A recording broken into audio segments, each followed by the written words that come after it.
ሌሎቹ ግን ራሱ ካሪም ቤንዜማን ብታዩት አሁን በተመሳሳይ በሌላ መልክ ቅሬታ ስላለው አልኢቲሃድን ለቆ አልሂላል ገብቷል። አልኢቲሃድም አልሂላልም እንደ አልነስር ሁሉ እንደ ሮናልዶ ክለብ ሁሉ በፒአይኤፍ 75% ባለ ድርሻነት የተያዙ ክለቦች ናቸው እና እነዛ ክለቦች ቤንዜማን የመሰለ ተጫዋች አንደኛው ሲለቅ ሌላኛው ያስፈርማል። አልናስር ግን ከኢራቅ አማካይ ተጫዋች ያመጣል እና ቡድኑ በሚገባው ልክ አልተጠናከረም። እነ ሳዲዮ ማኔም እዚህ አልናስር ውስጥ ነው ያለው። ኢኒጎ ማርቲኔዝም እዚህ ነው ያለው።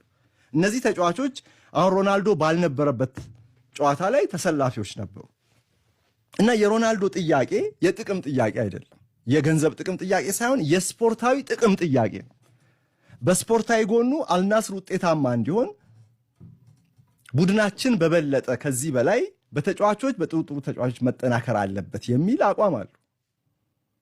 ፒአይኤፍ ያዳላል ወይም በሱ አገላለጽ እንግዲህ እሱ በይፋ የተናገረው ነገር የለም። እንደ ዘገባዎች ከሆነ ሌሎቹን እንደ ልጅ ፒአይኤፍ ማነው አልናስርን ደግሞ እንደ እንጀራ ልጅ እያየ ነው።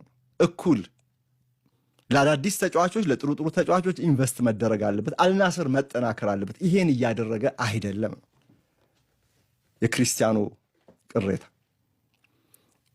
እንግዲህ በፖርቱጋል የሚታተመው አቦላ የተባለው ጋዜጣ እንደሚለው ከሆነ ሮናልዶ ቅሬታው ከሰፋ በኮንትራቱ ላይ ከአልናስር ክለብ ጋር የሚለያይበት አንቀጽ ለጥፏል። መጀመሪያውን ሲፈራረም እርሱን ፈልጋለሁ የሚል ክለብ በ59 ሚሊዮን ዶላር ውል ማፍረሻ ውሉን ማስቀደድ ይችላል።